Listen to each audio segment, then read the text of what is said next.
Hello, everyone. Welcome back to my channel. And I thank you all for being present, for feeling inspired, and for feeling alignment while watching my videos. And I'm so glad I've been receiving a lot of emails, messages. And when I look at the comments, my heart is filled with love and gratitude. Thank you all again for being such beautiful, beautiful, beautiful souls. And I am so excited to bring you all another discourse. And this time we are going to do something interesting.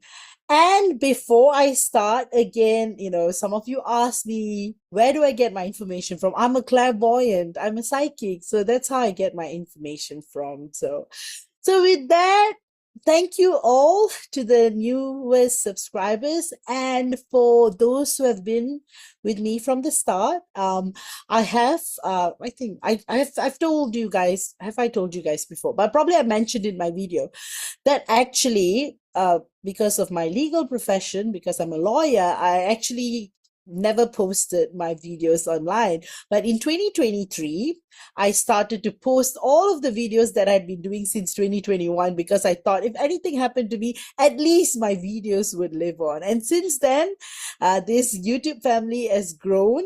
And I'm so happy. It has always been a close knit circle, but I'm so happy more of y'all have come in and more of y'all are interacting with the post, supporting one another because we aim to create a very supportive and caring and loving and kind environment. So I thank you all for your beautiful comments to each other as well, right? Because this is not a place of judgment. Everyone has got a very unique journey. Always remember that. We are not here to compare our journeys or trying to judge. I would never allow that. So I hope you guys respect that. And with that, I'm yet again with another exciting topic. And like I said, we're going to do something very, very, very interesting. So are you guys Star Wars fans? How many of you guys are? Tell me in the comments because I don't know if you guys have been following. Another thing is I'm going to do this and I'm going to create a separate playlist and I'm going to do all like the movies and TV shows. And I wanted to start with the Star Wars because I'm a big Star Wars fan. So this is about Rey and Ben Solo. So Rey and Ben Solo, again, you guys might be thinking, how are they twin flames? So that's what we're going to explore into.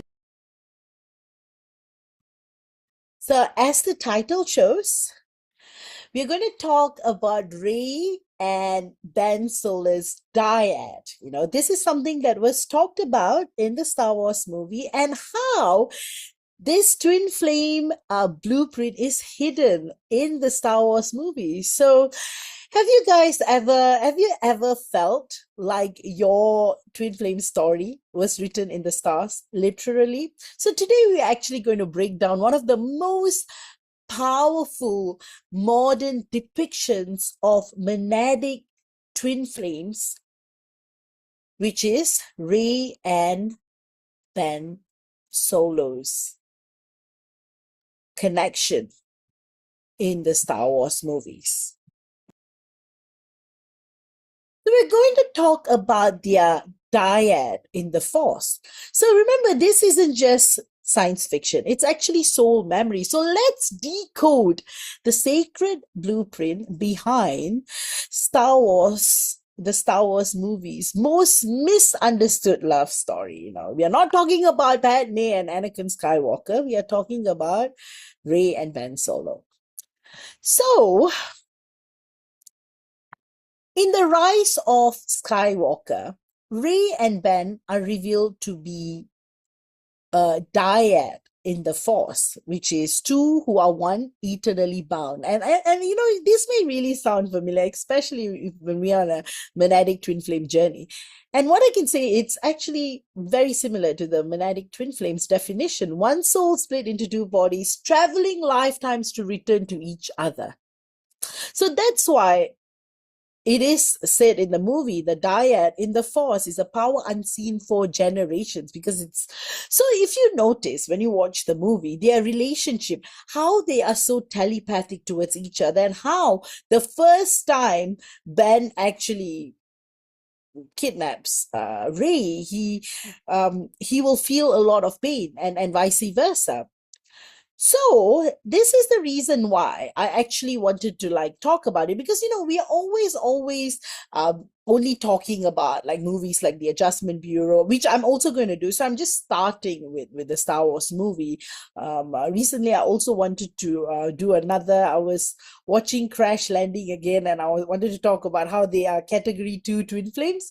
But anyway, in terms of my categories, which I have created for you guys, Rey and Ben are classic Category 1 twin flames. So if you have followed my work, there are 6 twin flame archetypes. So Ben is the Karmic Detourer. So you see, often it's not about finding a karmic partner. It can literally be a purpose, everything. So he's a Karmic Detourer who's born into a lineage which is seduced by distortion. And Rey is the veil burner who is born to nothing but is destined to awaken the truth. So literally, can you see? Their dynamic is about collapse, ignition, ego death, and spiritual return. So remember, they don't fall in love. They awaken through chaos. So that's what's actually very, very, very, very beautiful. Because when we actually look into what dyad means in the context of the movie, it's a rare mystical phenomenon where two beings are one in essence, eternally bound across time and space. And this is something, sounds very familiar, right? So this is not just a Force connection. It is a soul convergence, a cosmic polarity. So the dyad in the Force, that's why, like I said, is a power unseen for generations. That's how it's described. And it is one of the clearest metaphorical illustrations of the monadic twin flame bond ever shown in modern mythology. So the dyad as a monadic twin flame union. So a dyad is more than a connection. It is one soul in two bodies. Opposing polarities are seeking return, as you've seen in the movie, and mirrored energetic fields merging across lifetimes. Just a moment, let me adjust my aircon.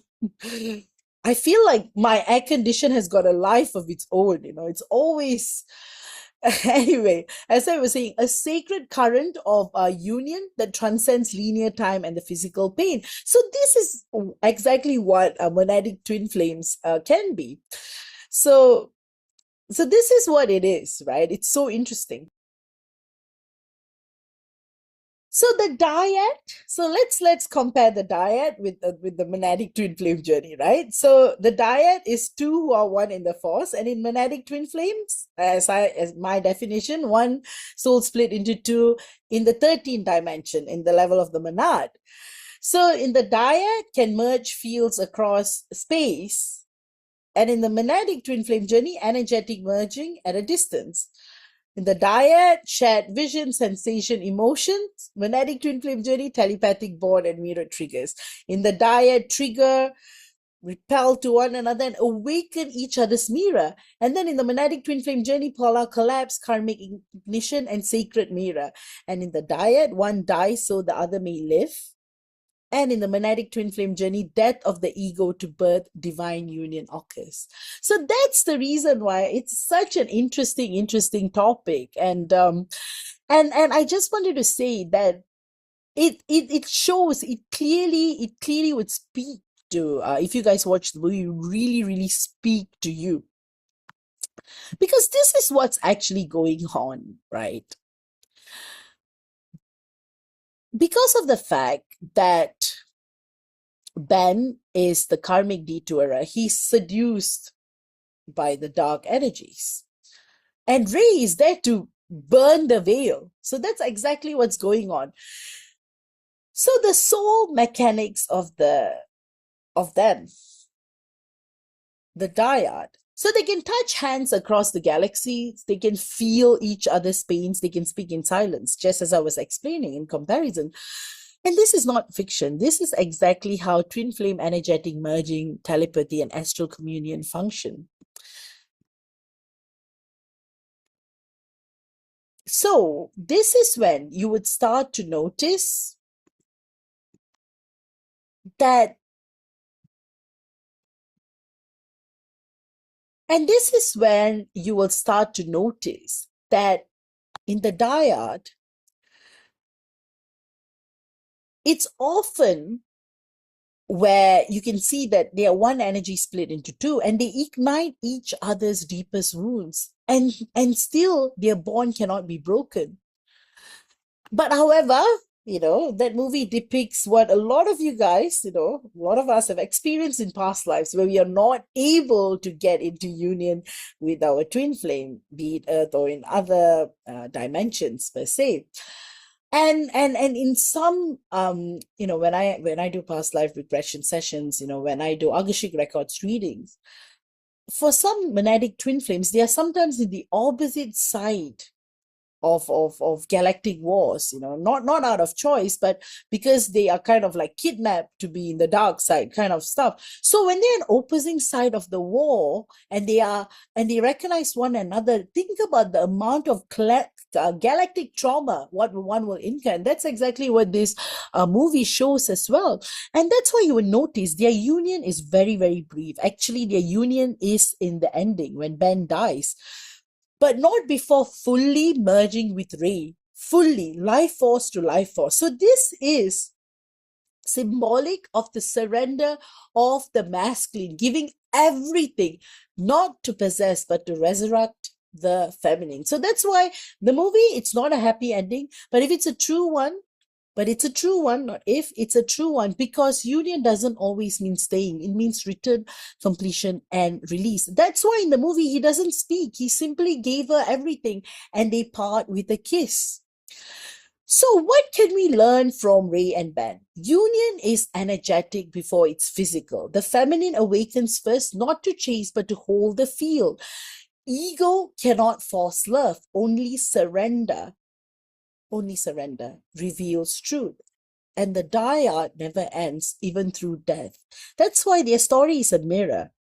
And that's the reason why, if you actually think about it, if we really look at the characters, Ben Solo, he becomes Kylo Ren. He's born into the legacy of the Skywalker, but he's seduced by ancestral distortion, like I mentioned earlier. He's trapped in identity and the inherited shadow of the Darth Vader, and longs for connection, but misinterprets power as love. And he attempts to force union through ego and control, yet his soul never leaves the field of Rey's light. So it's the same. You're not alone. Neither are you. Even in his darkest state, he cannot cut the invisible thread. And Rey, on the other hand, born to nothing, even though she's Palpatine's granddaughter, when she's introduced, she seems like, that's what it seems. She awakens into a true essence through repeated soul triggers, holds compassion even when hated, feared, or rejected, because she's bold to, right? And she faces her own shadow lineage, Palpatine, and chooses the light. Not because she's told to, but because she feels the truth. She doesn't try to fix Ben. She stands in a field and lets the truth of the field do the work. That's why she is the sacred divine feminine, remembering union before it arrives. And can you see what is going on here? Because in the dyad, there is time bending, merging, telepathy, visions, etheric touching. And in twin flame journeys, we call it astral merging, psychic dreams, field entanglement. In the dyad, it's shared life force. In twin flame parallel, it's energetic symbiotic, pranic exchange. In the dyad, one cannot exist fully without the other. In a twin flame journey, magnetic polarity, soul recognition that goes beyond logic. And in the dyad, it's triggering shadows into collapse. Whereas in the twin flame parallel, it's mirror work, karmic ignition, shadow alchemy, right? And in the dyad, there's a moment of union collapses the illusion of identity. And in the twin flame journey, it's ego, death, and soul births. So the thing is, the dyad's tragedy speaks of a delayed union. So in the rise of Skywalker, the dyad, in the dyad, what happens is that they physically merge for one brief, powerful moment. Ben dies to save Rey, transfers his life force to resurrect her, and doesn't speak. So this is his final act of energetic offering. And this is symbolic of many twin flame journeys, especially galactic twin flame journeys. So some of y'all may have felt this, where union is glimpsed, not held. The divine masculine dies symbolically or literally to ego, but too late for physical embodiment. And the feminine is left to carry the frequency of the truth forward. And that's why in the movie, he will be like transferring the life force by putting his palms on a sacral chakra area, you know. So this is showing how her twin flame journey is actually. So that's why the dyad never really ends. And the energy remains in the ether, in the soul, in the force, just like many twin flame paths, the love never leaves, even if physical form does. So what are they actually teaching us, right? What are Ben and Rey trying to teach us? Union isn't always romantic. It is evolutionary. And their love was not meant to be lived in fairy tale form. It was a soul written through polarity and collapse. And you can't force union through ego. And so that's why Ben's attempts to pull Rey into the dark side fails. Only when he lets go, dies to false power, does sacred union occur.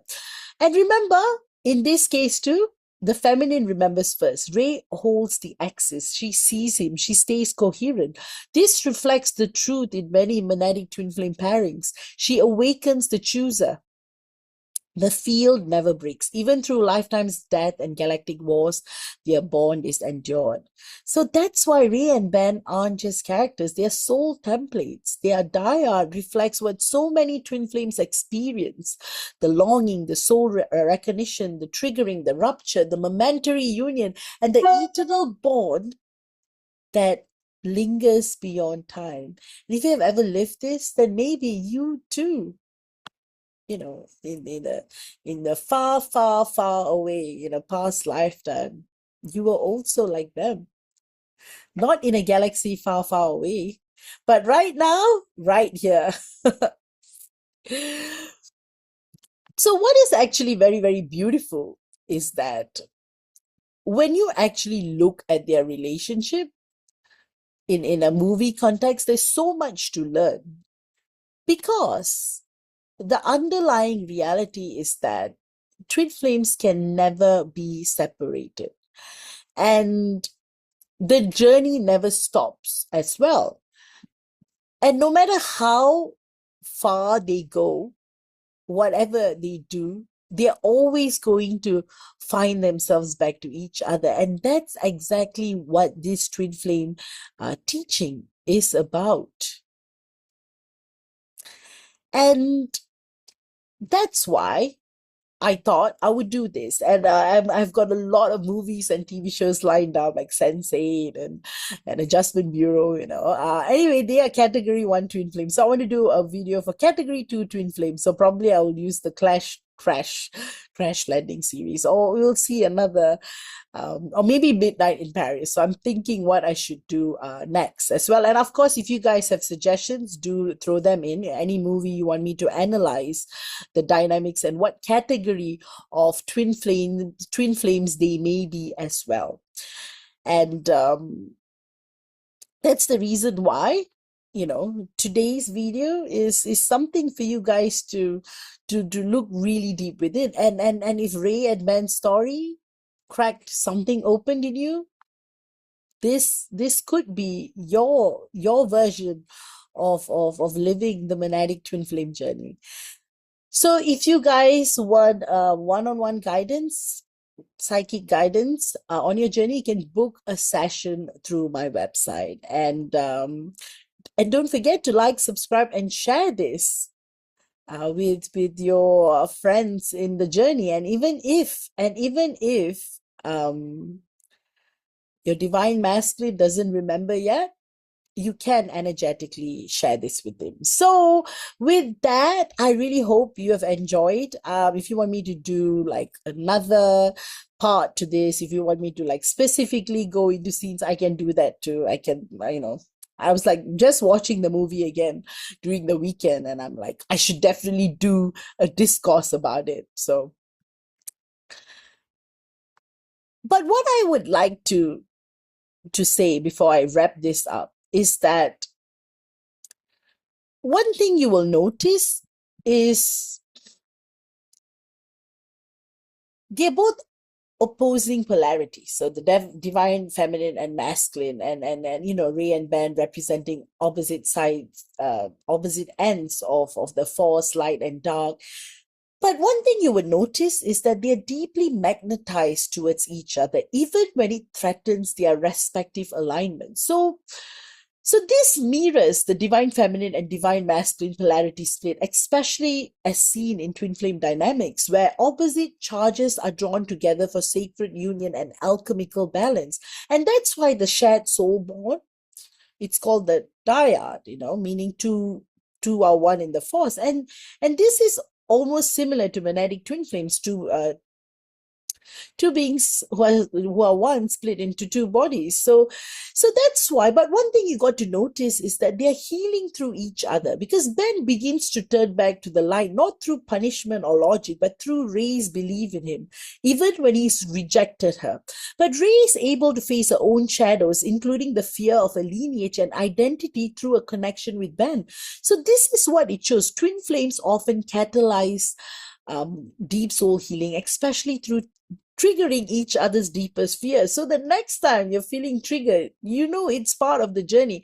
And also mirror of wounds and redemption. Ben carries deep father and identity wounds, while Rey has abandonment wounds and is searching for belonging. So their stories mirror each other in opposing ways. One born into legacy but broken by it, the other born into nothing but rising through it.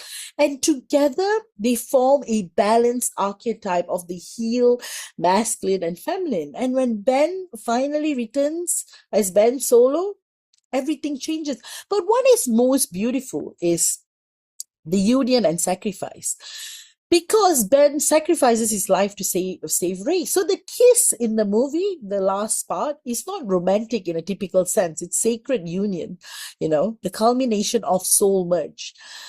Like many mythical twin flame stories, the masculine ascends, disappears, while the feminine carries on the legacy. But of course, now it's changing, right?